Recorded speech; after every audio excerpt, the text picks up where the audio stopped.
Arnold से मिले। उसका बचपन बहुत मुश्किल था। अब वो अपने खोए हुए समय को जी रहा है। क्या तुम्हें पता था आर्नोल्ड कि यहाँ दुनिया में लगभग 7500 मेगाटन की कंबाइंड कैपेसिटी के साथ 15,000 वॉरहेड्स हैं? तुम्हें ये भी पता होना चाहिए कि 5 मिनट पहले मैंने उनमें से एक तुम्हारी तरफ भेजा है। गैस पर बात करने का फायदा नहीं आर्नोल्ड। इलेक्ट्रोमैग्नेटिक पल्स वेव सारे इलेक्ट्रॉनिक को खराब कर देता है। आजकल की गाड़ियाँ बहुत भरी होती हैं। दूसरा, तुम शॉक वेव से टकरा सकते हो। बल्कि अगर ये पुरानी रस्ट बकेट भी सॉलिड ग्राफीन से बनी हो, जो एटॉमिक लेवल पर डायमंड से ज्यादा मजबूत होती है, तो तुम कैसे भी चमत्कार से इस तबाही से बच जाओगे। तुम्हें फिर भी जीते जी इस नर्क से गुजरना होगा। अब जल्दी से खड़े हो जा आर्नोल्ड। हमें देखना होगा कि तुम एक्सप्लोजन के एपिसेंटर से कितने दूर हो। याद रखें, अगर तुम्हें मशरूम जैसा क्लाउड दिखे तो अपने हाथ को उस तरफ करके अपना अंगूठा उठाएं। अगर बादल का नाप तुम्हारे अंगूठे से बड़ा हो तो तुम रेडियो एक्टिव जोन में हो। कितना किस्मत वाला लड़का है। क्या तुम्हारे पास सनस्क्रीन है? ये तुम्हारी मदद नहीं करेगी बेवकूफ। मैं मजाक कर रहा हूँ। तुम्हें यहाँ से भागना चाहिए जल्दी। रेडियो एक्टिव आइसोटोप्स की थोड़ी मात्रा ने पहले ही धीरे धीरे तुम्हारे डीएनए को नष्ट करना शुरू कर दिया है। तुम्हें कैसा महसूस हो रहा है मेरे दोस्त? हाँ, ये सही है। ये शॉवर लेने का बढ़िया समय है। दूषित चीजों के संपर्क में ना आना और खास पानी के प्रोसीजर को इस्तेमाल करना आपके बचने के चांसेस को बढ़ा देगा। वाटर फिल्टर करो आर्नोल्ड, बल्कि कम रेडिएशन भी आगे चलकर घातक ट्यूमर्स बना देगी। खैर, बधाई, तुम न्यूक्लियर अटैक से गुजर चुके हो और तुम्हें अब हेलोवीन कॉस्ट्यूम की और जरूरत नहीं। लेकिन ये अंत नहीं है। अगर दुनिया में कोई न्यूक्लियर वॉरहेड वाली मिसाइल लॉन्च करता है तो डोमिनो इफेक्ट फॉलो करेगा। दुनिया के सारे न्यूक्लियर पावर्स लड़ाई के सामान को छोड़ देंगे। फिर आती है असली कयामत आर्नोल्ड। इंसानियत के युग का अंत होने वाला है। तुम मरने वाले हो मेरे दोस्त। कुछ ऐसा हुआ जिसकी उम्मीद नहीं थी। क्या तुम्हें द डेविल डबल मूवी याद है? वहाँ जहाँ एक अमीर लड़का जबरदस्ती दूसरे इंसान को अपने डबल में बदल देता है और फिर खुद के बजाय हम शक्ल को खतरनाक मीटिंग और उस तरह की चीजों में भेज देता है। तो हाँ, हम चाहते हैं कि तुम मेरे एक परिचित की मदद करो। तुम एक दिन के लिए किम जोंग उन की जगह लोगे। क्या तुम 25 मिलियन लोगों की आबादी वाले देश पर रूल करने का सोच भी सकते हो, जो सिर्फ और सिर्फ तुम्हारे ऑर्डर्स माने, तुम्हारी पूजा करे और तारीफ करे? लेकिन सच में कहूँ तो उनके पास इसके अलावा और कोई चॉइस नहीं है। बहुत सी चीजें जो ज्यादातर लोगों को यहाँ पर सामान्य लगती हैं, वहाँ पर तुम्हें उसकी अनुमति दी जाती है। जैसे कि सबसे अच्छे यूरोपियन डिजाइनर के कपड़े पहनना या न्यूटेला। जब तुम एक जरूरी राज्य के मामलों में लगे होते हो तो तुम्हारे विशालकाय घर पर काबिल सैनिकों की एक पलटन, इलेक्ट्रिक फेंस और माइनफील्ड का पहरा होता है। यहाँ तक कि परमाणु बम विस्फोट भी इसकी दीवारों से, जो कि लेड रॉड से ढकी हैं, इससे दूर चला जाएगा। अब तैयार हो जाओ, क्योंकि हम एक ट्रिप पर जा रहे हैं। किम ने कहा कि वह दूसरी बार ऐसा करने से बच नहीं पाएगा और ये सब काफी संदिग्ध लग रहा है। इसलिए इसकी बजाय तुम जा रहे हो। तुम्हारी पर्सनल आर्मर्ड ट्रेन की यात्रा इसी घर से शुरू होगी। आर्मर्ड प्लेट से ढकी कारों के भारी वजन के कारण इसकी स्पीड 60 किलोमीटर प्रति घंटे से ज्यादा नहीं होती है। सिर्फ आज के लिए ये सब तुम्हारे अधिकार में है। इस साल फसल अच्छी नहीं रही, जैसा कि तुम देख सकते हो, और 10 मिलियन लोग भूख से मर सकते हैं जरूर, लेकिन 15 मिलियन अभी भी बचेंगे। दोस्तों, बेहतर होगा कि तुम 20 मिनट के लिए वहां ना जाओ। ठीक है, अगर ये स्टेट की सुरक्षा की बात है। सिर्फ प्रेसिडेंट ही मोबाइल टॉयलेट का इस्तेमाल कर सकते हैं। सारा यूरिन और स्टूल सैंपल तुम्हारी हेल्थ को मॉनिटर करने के लिए इकट्ठा किया जाता है और ध्यान रखा जाता है किसी जासूस को, भगवान ना करे, तुम्हारी बीमारियों के बारे में पता चले। शहर का सबसे अच्छा कमरा तुम्हारे लिए है और जाने के बाद कोई सोच भी नहीं पाएगा कि यहाँ प्रेसिडेंट रुके भी थे। सिक्योरिटी सर्विस उंगलियों के निशान या बाल यहाँ नहीं छूटने देगी। हर कोई तुम्हारा इंतजार कर रहा है। कुछ ना कहो, बस मुस्कुराओ और अपने हाथ हिलाओ। मुझे बस इतना पता था कि यूएस के प्रेसिडेंट व्हाट्सएप पर मीटिंग का इनविटेशन नहीं भेजेंगे। हे आर्मी, क्या तुम्हें लगता है यहाँ पिक्चर्स लेना सही होगा? आर्नोल्ड, मेरे पास बुरी खबर है। पूरी दुनिया की सारी गवर्नमेंट्स को गिरा दिया गया है और अब उन पर डिक्टेटर्स का राज है। हाँ, एक तरह से सही है। अब कोई भी अपना देश छोड़कर नहीं जाएगा और हर कोई अपने देश की भलाई और दुनिया में उसके नाम के लिए काम करेगा। पर दूसरी तरफ इन सब की वजह से ज्यादातर लोग घरों और रेजिडेंशियल कॉम्प्लेक्स की बजाय जेल में रहेंगे, क्योंकि देशों के कानून बहुत सख्त हो जाएंगे और कभी कभी बहुत अजीब भी हो जाएंगे। तुम्हें सिविलाइजेशन के फायदों को भूलना होगा, क्योंकि अब विदेशी इकोनॉमिक रिलेशन की कोई जरूरत नहीं है और अब हर देश बस खुद के लिए काम करेगा। तो इसका ये मतलब है कि पहले अगर तुम्हारे देश में बड़ी बड़ी इंडस्ट्री नहीं थी, जैसे व्हीकल्स बनाने वाली, तो इसका मतलब अब आप नई कार नहीं खरीद पाएंगे। अब आप ज्यादा से ज्यादा सिर्फ पुरानी साइकिल की ही उम्मीद कर सकते हैं। और मैं ये नहीं कह रहा कि पूरा सोशल मीडिया ही गायब हो जाएगा, पर आप अब अपने दोस्तों के साथ प्राइवेट बातें बस जंगलों में ही कर पाएंगे, वो भी रेडियो की आवाज बहुत तेज बढ़ाने के बाद। और अब अगर आपको हेयर कट भी कराना होगा तो आपको अपने हेयर स्टाइल के लिए पहले सरकार से उसकी इजाजत लेनी होगी, और गवर्नमेंट बस कुछ ही हेयर स्टाइल्स की इजाजत देगी। और सबसे ज्यादा डर की बात यह है कि हर देश बाकी देशों को एक खतरे की तरह देखेगा। इसीलिए लगभग हर देश अपनी ज्यादातर कमाई मिलिट्री पर लगाएगा, और आखिरकार किसी दिन कोई ना कोई होश खो बैठेगा और ये बड़ा सा रेड बटन दबा देगा। आर्नोल्ड, तुमने दुनिया को बचा लिया। किसे पता था कि तुम्हारे रंगों को ना पहचान पाने की बीमारी दुनिया को बचा लेगी।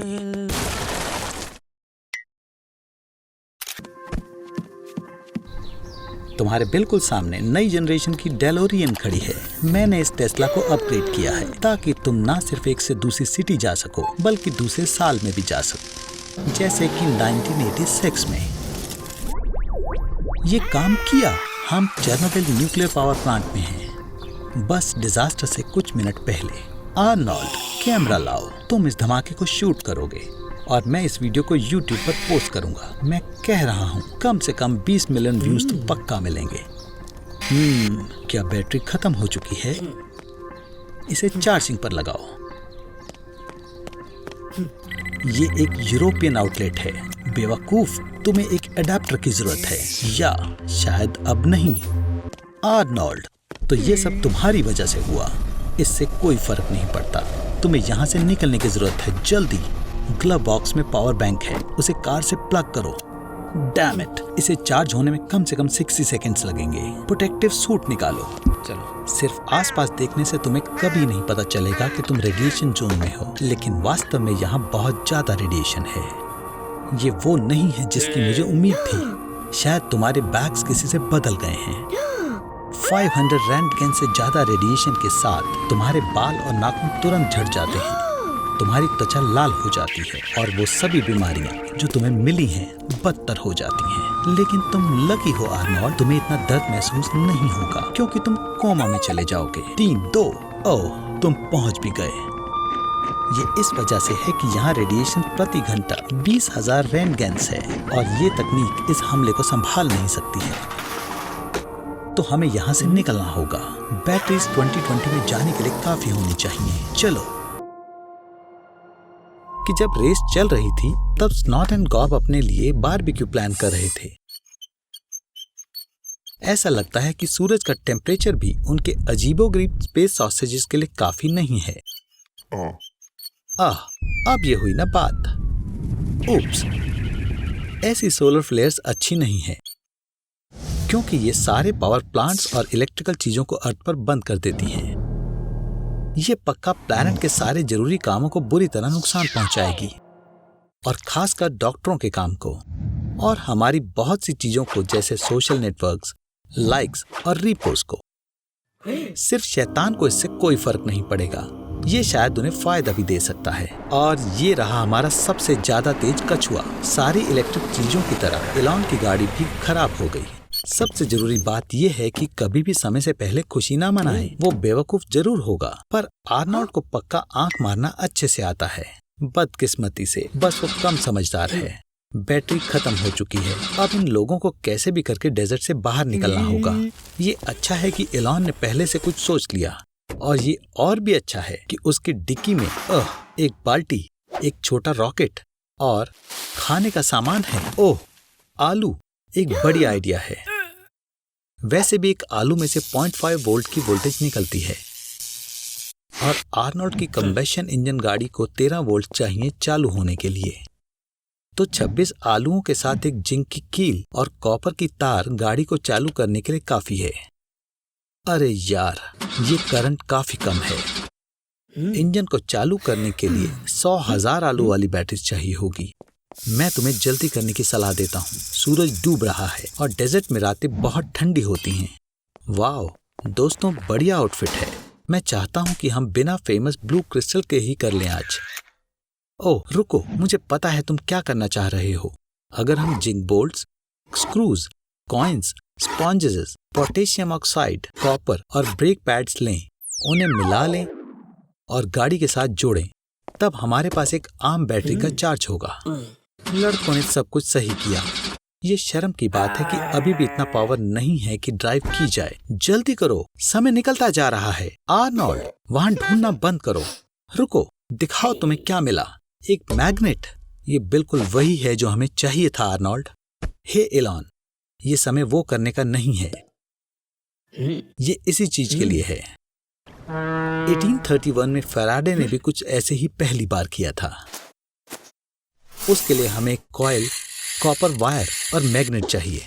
हम मैग्नेट को कॉइल पर डालेंगे जिस पर कॉपर लगा है, और हम कॉइल के अंदर मैग्नेट को हिलाते रहेंगे और हर कॉपर की कॉइल 0.01 वोल्टेज जनरेट करेगी।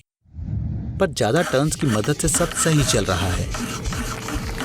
देखते हैं इन लड़कों के लिए कैसे काम करता है। बस अपनी उंगलियों के साथ सावधान रहना।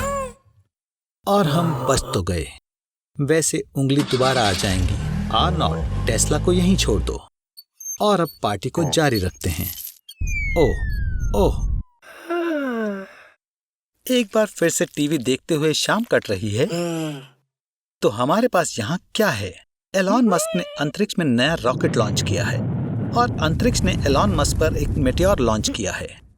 आर्नोल्ड, शांत हो जाओ। तुम्हें ये भी नहीं पता होगा कि मेटेओर क्या होता है।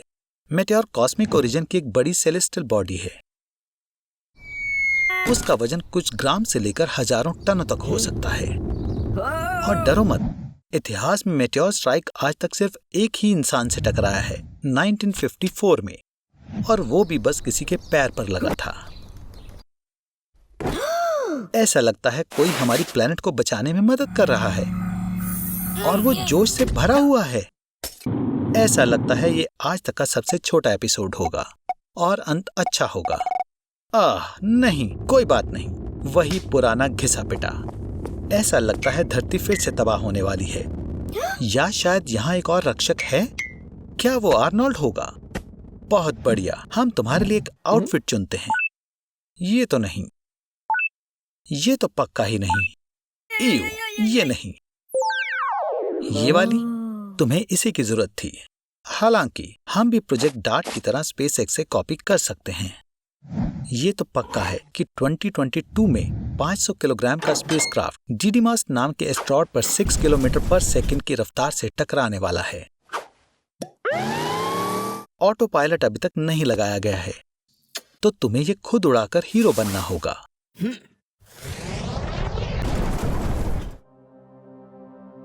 ओह वाह आर्नोल्ड, तुम बच गए, बाकी सभी छोटे छोटे जीवों की तरह। लेकिन अब पानी को लेकर छोटी सी दिक्कत है। जब 100 किलोमीटर के डायमीटर का मेटेओर धरती से टकराया तो उसकी शॉक वेव ने 1 लाख स्क्वायर किलोमीटर के रेडियस में लगभग सभी क्रीचर्स खत्म कर दिए। काफी मात्रा में सल्फर भी रिलीज हुआ और तबाही के बाद धूल और राख ऊपर हवा में मिल गए, जिसके कारण सूरज की किरणें नीचे नहीं आ पा रही हैं। तुम्हें भूख लगी होगी। ये तो अच्छा हुआ कि तुमने अपना अंतरिक्ष वाला खाना रॉकेट में रखा हुआ है। वहाँ कोई खाना नहीं है। ये तो बुरा हुआ, क्योंकि धरती पर जरा भी खाना नहीं बचा है। ये तो अच्छा हुआ कि तुम स्पेस सूट में हो, क्योंकि बाहर -50 डिग्री है और तुम यहाँ बहुत देर तक चलना नहीं चाहोगे। देखकर मैं बताना भूल गया कि कॉकरोचेस भी बच गए हैं और उन्होंने थोड़ा रूप बदल लिया है। तुम्हें भागना चाहिए जब तक हो सके तब तक। आर्नोल्ड, तुम खुद को ऐसी स्थिति में कैसे ले आए? आज पार्क में घूमने का फैसला किया है क्या? लगता है ये बरीटो खाना तुम्हारे बस की बात नहीं थी। जल्दी से कुछ पीने के लिए ढूंढो। आर्नोल्ड, रुको, भगवान जाने इस जादुई दुकान में क्या होगा। खैर, अब क्योंकि तुमने अपनी मैक्सिकन फूड प्रॉब्लम सक्सेसफुली सुलझा ली है, तो चलो थोड़े मजे करते हैं। कितनी लंबी लाइन है, लगता है थोड़ी देर इंतजार करना होगा। या आर्नोल्ड, ये करना अच्छी बात नहीं है। शायद इस प्यारी सी ग्रैनी को तुम्हारी मदद की जरूरत है। आर्नोल्ड, बच के।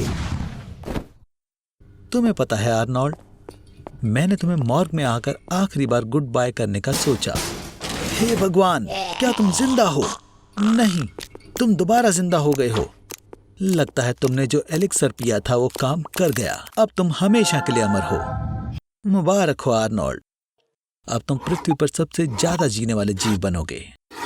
तुम्हारी बॉडी अपने आप बन रही है और सेल्यूलर सेंसेस तुम्हारे लिए सिर्फ एक मजाक है। खैर, अब तुम अमर होने का फायदा कैसे उठाओगे? समझ गया, तुम रेड लाइट पर रोड क्रॉस करोगे, लड़कियों को परेशान करोगे, तुम कैनी में कॉमिक लुक अलाइक कॉन्टेस्ट भी जीतोगे। ये बकवास है। तुम्हारे पास जीने के लिए अनगिनत साल हैं और तुम इस पर बर्बाद करोगे। आर्नोल्ड, तुम दुनिया की हर किताब पढ़ सकते हो, कोई भी मार्शल आर्ट सीख सकते हो, यहाँ तक कि नई गैलेक्सीज को भी एक्सप्लोर और कब्जा कर सकते हो। आर्नोल्ड, समय बर्बाद ना करने के बारे में क्या ख्याल है? ठीक है, तो मतलब तुम 200 साल तक नेटफ्लिक्स की सारी सीरीज को देखोगे? मुझे लगता है कि तुम बोर हो गए हो। तुम्हारा घर खराब होना शुरू हो गया है और तुम अभी भी यंग हो। अमर होने का एक डिसएडवांटेज ये है कि आपको अपने चाहने वालों को छोड़ना पड़ता है। और तो और तुम्हारे आसपास की दुनिया काफी तेजी से बदल रही है, लेकिन तुम तरक्की नहीं कर पाओगे और तुम सोसाइटी में खुद को लाचार महसूस करोगे और हर चीज जो तुम्हें पसंद है वो धीरे धीरे साथ छोड़ती जाएगी। तुम्हें कोई भी चीज अच्छी या अजीब नहीं लगेगी क्योंकि तुम सब कुछ देख चुके हो। तुम खुद भी अंदर से डिप्रेस हो जाओगे। माफ करना दोस्त, पर ये किसी काम का नहीं है। कोशिश करना बेकार है आर्नोल्ड, तुम अमर हो। आर्नोल्ड, चलो चलकर शो देखते हैं। आर्नोल्ड, ओह ठीक है, मैं तुम्हें अकेला छोड़ देता हूँ।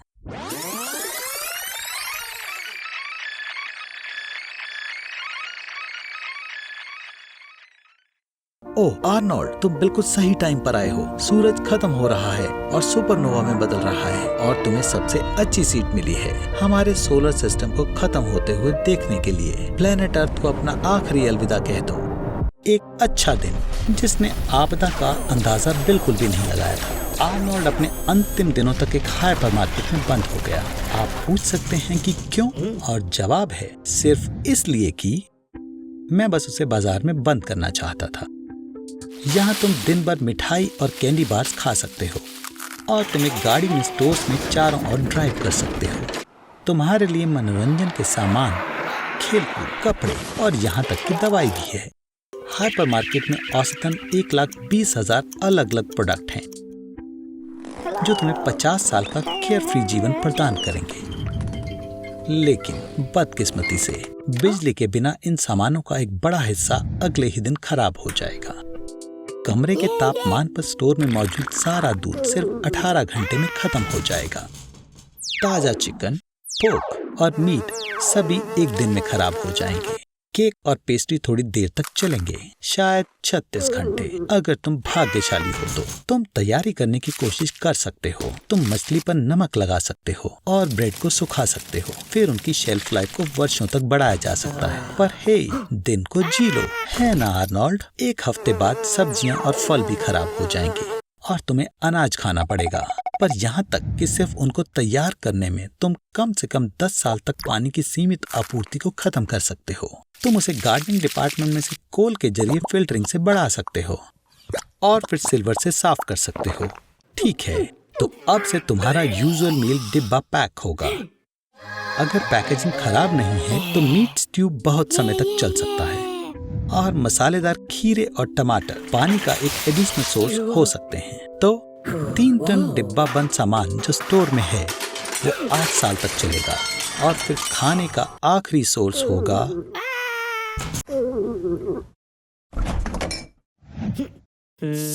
आर्नोल्ड। देखो, ये तुम हो, पर फ्यूचर से। रुको, उसे तुम्हारे कपड़े नहीं चाहिए, उसे मदद चाहिए। तभी तुम साल 2050 में जा रहे हो। ओ दोस्त, लोग ऐसा ब्राइट फ्यूचर तो नहीं सोच रहे थे। वाकई 2050 में अर्थ ग्लोबल वार्मिंग से सफर कर रही है। प्लैनेट की आबादी बढ़कर 10 बिलियन तक पहुंच चुकी है।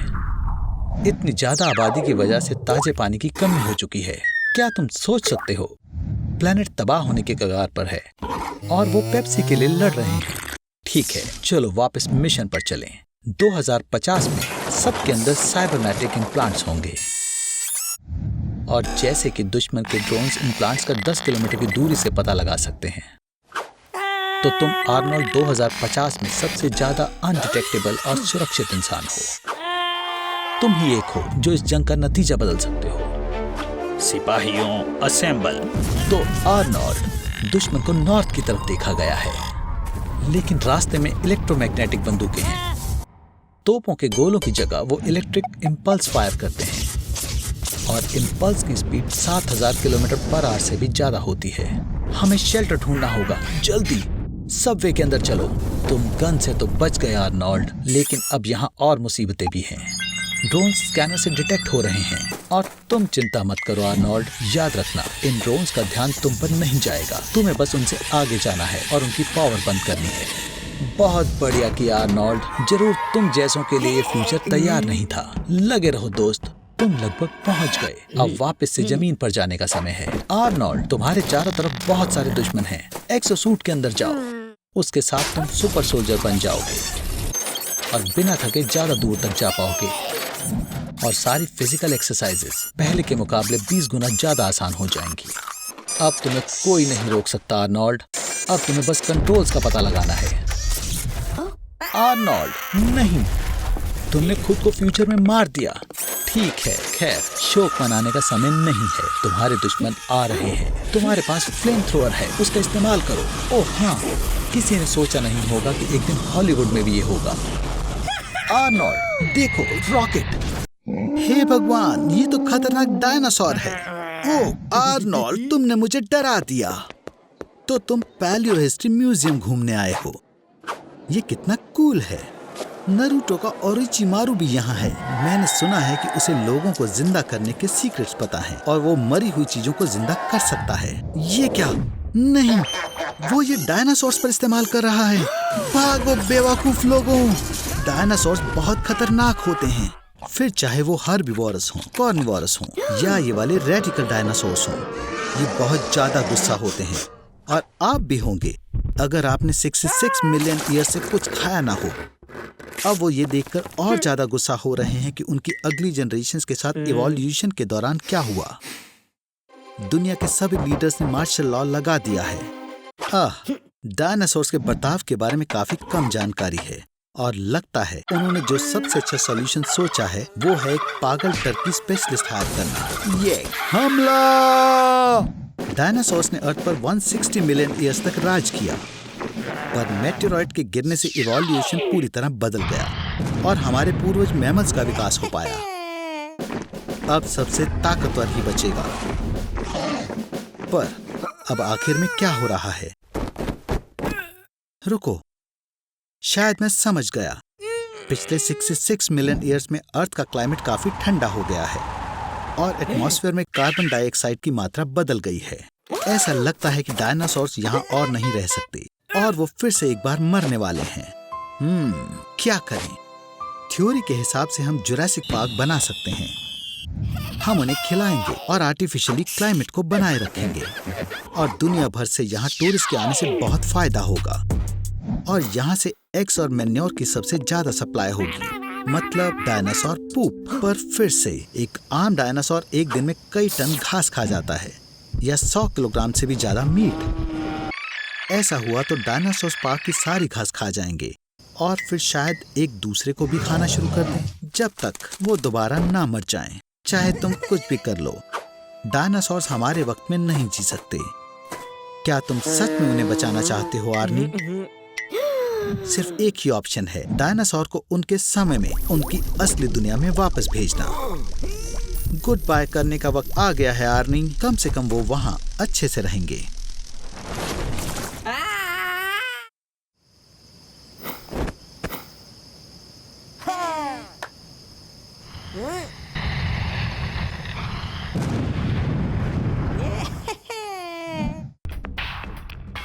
आज के तुम्हारे क्या प्लान्स हैं? शायद से आज का प्लान है मरने से बचना। क्या तुम डर गए आर्नोल्ड? पर क्या हो कि अगर ये बस नकली हो? क्या हो अगर मैं तुम्हें बताऊं कि अर्थ पर ना किंग कॉन्ग और ना ही गॉडजिला जिंदा रह सकता है? ये बहुत सिंपल है। देखो, दुनिया का सबसे लंबा आदमी रॉबर्ट पर्शियन वार्डलो था। उसकी लंबाई 2 मीटर 72 सेंटीमीटर थी और वो सिर्फ 22 साल के लिए ही जिंदा रहा। उनको जिगेंटिज्म नाम की बीमारी थी। इस बीमारी में दिमाग बहुत ज्यादा ग्रोथ हार्मोन छोड़ता है, इसलिए इंसानों के विकास की प्रोग्रेस में लंबाई और वजन के नॉर्म्स बनाए गए हैं और उनमें किसी भी बड़े अंतर को एक बीमारी माना जाता है।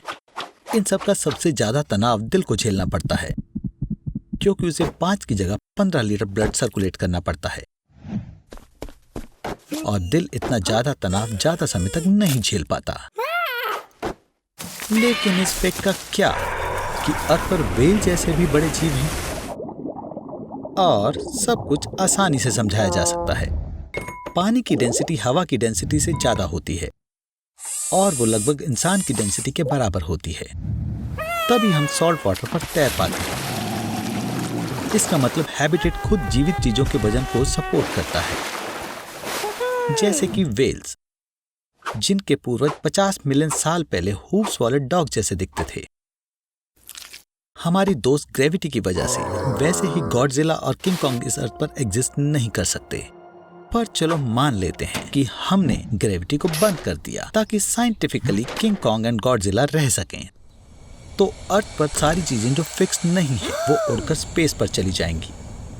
इसमें इंसान भी आते हैं। जो भी खुले में पाया जाएगा वो भी उड़कर ऊपर चला जाएगा और कुछ किस्मत वाले लोग जो कमरे के अंदर हैं वो कुछ देर तक जिंदा बच पाएंगे, जब तक कि घर उड़ने नहीं लग जाते और अंत में हमारा अर्थ पूरा टुकड़ों में टूट जाएगा। इसका मतलब अर्थ को तबाह करने के लिए तुमको 2 जायंट्स की लड़ाई का इंतजार नहीं करना होगा, तुम्हें बस सिंपली ग्रेविटी बंद करनी होगी। साल 2100 में तुम्हारा स्वागत है। देखो, इस लड़की के पास कॉन्टैक्ट लेंसेज हैं जो इंटरनेट से कनेक्टेड हैं। वो कुछ ही पलों में तुम्हारे बारे में कोई भी जानकारी निकाल सकती है। यहाँ तुम वर्जिन ही मर जाओगे। अंदर जाओ। ये स्पेस एलिवेटर तुम्हें समुद्र से 35,000 किलोमीटर की ऊंचाई तक सीधे एक बड़ी रिंग तक ले जाएगा, जो धरती की रोटेशन एनर्जी को इलेक्ट्रिसिटी में बदलती है। तुम्हारे दाईं ओर एक ह्यूमन बॉडी पार्ट शॉप है। चलो अंदर चलें और तुम्हारी टूटी उंगली के लिए कोई रिप्लेसमेंट ढूंढें। ये डॉक्टर एक पूरे जीव को सिर्फ जीनोम से फिर से बना सकता है, तो इसलिए यहाँ के सारे जू डायनासोर्स, डोडो बर्ड्स और निएंडरथल से भरा हुआ है। क्या तुम्हें स्नैक चाहिए? 3D प्रिंटर्स आर्टिफिशियल जानवरों की सेल्स, सिंथेसाइज्ड आटा और मिनरल से खाना प्रिंट करते हैं और इसका टेस्ट 2019 के खाने से बेहतर है। कितनी सुंदर दुनिया है ना? पर ये काफी अलग हो सकता है। न्यूक्लियर वॉर, ग्लोबल वार्मिंग, महामारी, ये भी हमारा फ्यूचर हो सकता है। साइंस एक 2-धारी तलवार है। हम इसे अपने अच्छे के लिए यूज कर सकते हैं या फिर हम सब इससे मर भी सकते हैं।